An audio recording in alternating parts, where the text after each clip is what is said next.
What's happening, everybody? It's Sean with Reactions to the Classics, and today we got a reaction to the top 10 Johnny Cash songs, brought to us by a friend, longtime supporter and patron of the channel, Doug. Thank you, Doug. Appreciate you. Appreciate all the patrons who make this thing go. If you'd like to support us in any way, check out the Patreon link below or the Patreon link on the end screen. Okay, Doug says, my top 10 favorites of Johnny Cash. I know I've left off some of his most famous songs, but I have to be true to me, and these are my go-to Johnny Cash songs. So they're his personal favorite top 10. In 1986, I saw Johnny Cash with my dad. That had to be awesome, man. And he's had such a way to connect with his audience. I hope you enjoy these songs as much as I do. Look, I'm a huge Cash fan, but I don't know a lot of Cash's stuff, right? I know his hits. I did run the American series for another one of our patrons, Carl. So all 6 of those albums are up. Trey and I did Live at Folsom, which is just a absolutely tremendous album. So there is some stuff up, but not nearly enough. One of the most amazing things about Johnny to me is he had 97 albums that are released. 97. That's insane. All right, the music's not going to be in the video, but it will be at a Vimeo link below, so click along if you want to follow along with us. Let's just jump in. You see it, number 10, Cry, Cry, Cry. It was a single released in 1955. The story behind this one, in 1955, when Cash first auditioned for the Sun Records label, he failed to impress its founder, Sam Phillips, after presenting himself as a gospel singer. He was told by Sam to come back with something different and original the next day, as gospel wouldn't sell. He returned the next day with this song. It became his debut single in 1955. It went to 14 on the country charts. The early success of the song led to a featured spot on the Louisiana Hayride tour and kicked off the career of Johnny in the process. It sold over 100,000 copies in the southern states alone. He then began to tour with Elvis Presley, among several other artists from the record business. Soon after its release, it was later included on his first album, 1957's, with his hot and blue guitar, one of the first albums released by Sun Records. All right, I'm going to have the lyrics up as always. Thanks again, Doug. All right, Cry, Cry, Cry. What a great song. As I said, Johnny wrote it, right? He wrote it at night. This is 1955, where everybody's writing these simplistic love songs, right? This is anything but that. It really fits Johnny's kind of attitude and persona, because it's all about you left me, and your verse 2, soon your sugar daddy's will be gone. You wake up some cold day and you'll find you're alone. You'll call for me, but I'm going to tell you bye, bye, bye. When I turn around and walk away, you'll cry, cry, cry. So there's a lot of zingers in there like that. It's just great. It's just great, man. Absolutely love it. The guitar work on there is fantastic, and just with his attitude, he pulls it off. Next up, we got It Ain't Me, Babe, with June Carter Cash, off the album Orange Blossom Special in 1965. It's actually a song by Bob Dylan that originally appeared on his 4th album, Another Side of Bob Dylan. I do have a reaction to that album up as well, which was released in 1964. Dylan and Johnny were admirers of each other's work, so let's jump into it. It Ain't Me, Babe. Never heard this version with Johnny and June Carter. Really good song. I think they could add some to it. You know, Johnny's singing the song, June Carter just comes in sort of on some of the lines, but you know, I mean, the story of it is, I mean, obviously Dylan wrote it, but the story of it is she's looking for all these things, and he's just letting her know, look, that's not me. I can't do this for you, that for you, this for you.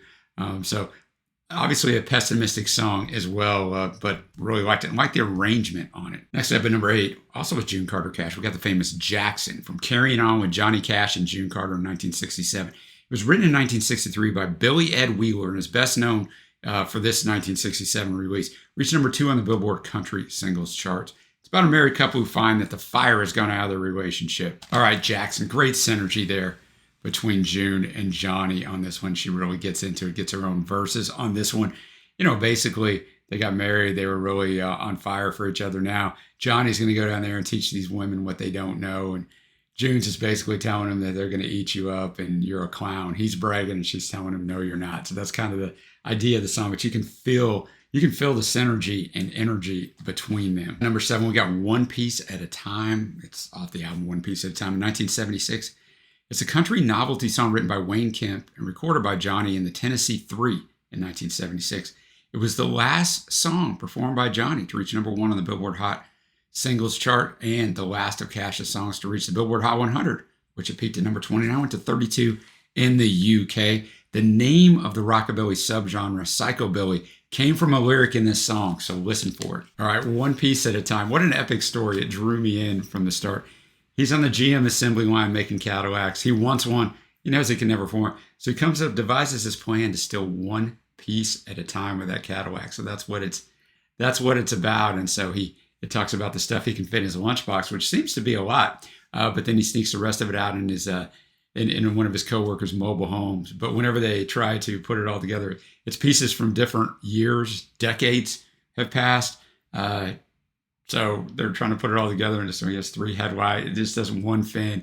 Wife comes out and asks him to take her for a spin. Johnny gets her voice. They go down and do the title at the court. Everybody's laughing at him. They do the title at the courthouse, and it weighs 60 pounds. And then he gets on at the end a little CB speak. And what year is it? He just spouts off a ton of years. So a really fun song, man. It's a great storytelling. Next up, number 6, we got the epic A Boy Named Sue from At San Quentin in 1969. A fantastic album. Just that much below for me at Folsom, but really close. While Johnny made this song famous when he recorded it live during his concert at San Quentin, he didn't write it. The author, famed musician, and poet Shel Silverstein is perhaps most famous today for his books of silly children's poetry, of course. However, his songs have been recorded by Loretta Lynn, Willie Nelson, Chris Christopherson, Emmylou Harris, John Prine, Waylon Jennings, and even Blake Shelton. He also wrote 25 Minutes to Go, which was on At Folsom Prison. Just a fantastic song about a guy getting ready to hang.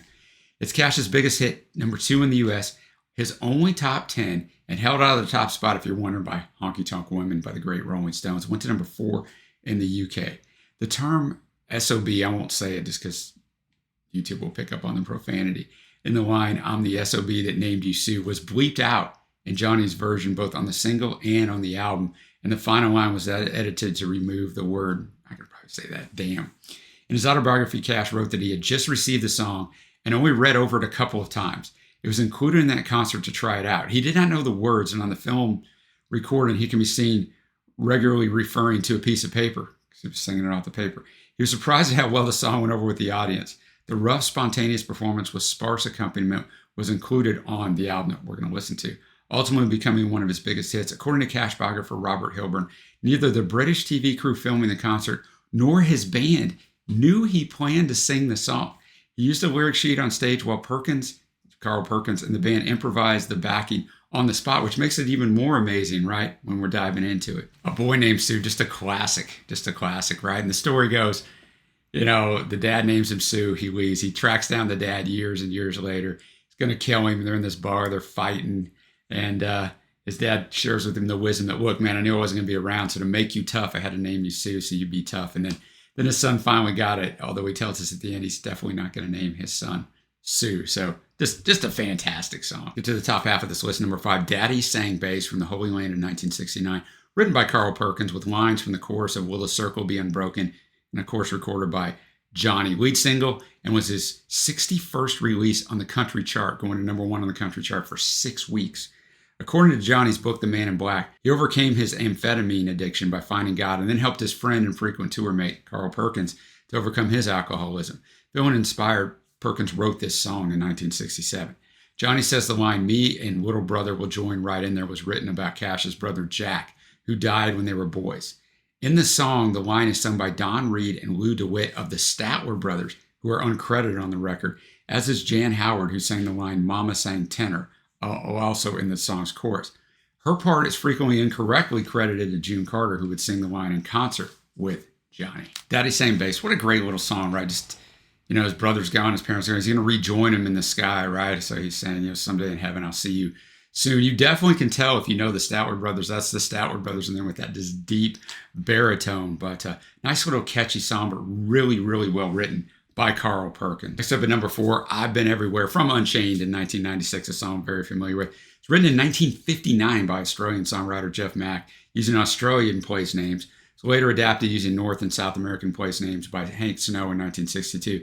His version hit number 1 on the country music charts. This has been used in commercials, Johnny's version and stuff. And there's all kinds of versions. I live in the state of Texas. There's a Texas version. There's, you kind of take this song and you just put it in different cities' names, or states' names, or countries' names. Do whatever you want with it. Very versatile. I've Been Everywhere. Just pretty simple, right? In the first verse, he gets picked up by a truck driver. He's hitchhiking. Asked him if he'd ever been on a dusty road like this. And then Johnny just goes into all the different places he's been. Great guitar work on here and piano as well. And one thing I like about this song, it's from Unchained, which is the second album in the American series, right? There's 6 of them, but Johnny had passed when the 6th one was released. But he sounds so vibrant, right? And energetic. It can be the way to sing the song. Between the second and the third American albums, Johnny got really sick, pneumonia, a bunch of other things, and his voice is much, much weaker from here on in after this album. Still very powerful, and he sings songs that really fit it. But I just enjoy hearing him this powerful still at this age. All right, we're in rarefied air, top 3. Don't Take Your Guns to Town, a single in 1958. Eventually is on the album The Fabulous Johnny Cash. During his VH1 Storytellers performance with Willie Nelson, he revealed he based the melody for the song on the Irish song Clancy Lowered the Boom. It was his 5th release to reach #1 on the country charts, where it stayed for 6 weeks. During an early 1990s guest appearance on the children's program Sesame Street, he performed a version of the song with new child-friendly lyrics titled Don't Take Your Ones to Town. Members of the Western Writers of America chose it as one of the top 100 country songs or Western songs of all time. It was also covered by U2, a group that I quite enjoy, as the B-side of their 2001 single, Elevation. Don't Take Your Guns to Town. What an epic song, right? Remember, Johnny wrote this, and we're in the 50s, just like Cry, Cry, Cry. His songwriting at a young age was just tremendous. And basically, the story is a young cowboy named Billy Joe, we're just going to know him as Bill through the rest of the song. He's about to go to town, and his mom's telling him, don't take your guns to town, right? The chorus, don't take your guns to town, son. Leave your guns at home, Bill. Don't take your guns to town. But he kind of laughs it off and goes, Mom, I could shoot as straight as anybody. Don't worry about me. I can take care of myself. So he goes into a bar. He's getting a drink, and the cowboy next to him starts laughing at him. And so he's trying to remember his mom's words, don't do anything. But he goes to draw, and the cowboy shoots him before he even knows what happened. And so everybody gathers around to hear his final words. So just an epic storytelling, great arrangement, leads to the kind of drama as it unfolds. All right, next up, #2, Tennessee Flatbox, a single in 1961. Written by Johnny, went to 11 on the country charts, 84 on the pop charts. The song's name refers to a steel-stringed acoustic guitar. Now, his daughter, Roseanne Cash, did a version of it in 1987. It went to #1 on the country charts. They didn't have a great relationship at the time. When she recorded the song, she was unaware that Johnny had wrote it and assumed it was in the public domain. Johnny later told Roseanne that her success with the song was, quote, one of his greatest fulfillments, and I kind of helped the relationship get back on track. Tennessee Flat Top Box, what a great guitar melody on this. And just a fantastic story again, right? This kid, he couldn't ride, he couldn't wrangle, he couldn't do these things, but he could play that guitar, and all the girls loved it. He didn't want to make any money off of it. They all loved him, and he kept going to this small town and playing, and I mean, that's what he was really into. But then he disappeared one day and no one ever saw him. But the girls, everybody forgot about him, but the girls still wondered about him. And then the last part, and then one day on the Hit Parade was a little dark-haired boy that played the Tennessee Flat Top Box. So Hit Parade was a TV show from 1935 to 1955. So clearly he went on and actually made it big. So nice little touch at the end. All right, we're to #1, Man in Black, from the Man in Black album in 1971. Though he wrote the song to explain the social conscience behind his wardrobe choices, just so we're reminded of the ones who were held back. In fact, he took to black simply because it was easier to keep clean on long tours. Early in his career, fellow acts teased him about it, calling him the Undertaker. So that was from Rolling Stone. Cash himself was known, obviously, as the Man in Black for wearing black. The lyrics are an after-the-fact explanation of this, with the entire song a protest statement against the treatment of poor people by wealthy politicians, mass incarceration, and the Vietnam War. In the intro to his first performance of the song, he revealed he had talked to some of the audience members from Vanderbilt University that weekend and was inspired to write this song, revising it a few times just before the concert. He performed the song using cards with the just revised lyrics. At the end of the song, he received a standing ovation, went to 3 on the country charts, 58 on the Billboard Hot 100. Man in Black, what a great song. I've never heard that song. Just a fantastic song. He's lining out all the reasons and all the people why he's wearing black, and I just think it's just a fantastically written song, in 1971, for the poor, the downtrodden, those who would go over and fight, those who thought that we were fighting for them, those who don't know the Lord, just all kinds of things. He said they're doing well, but he felt like the man in front ought to be wearing the black in honor of all of these people. So just a great song. Well, now we come to where I share my favorite tracks. Now, that's going to be a little difficult because I'm looking at my list here, and I've only removed one song, and I didn't dislike that song. Just trying to remove one song.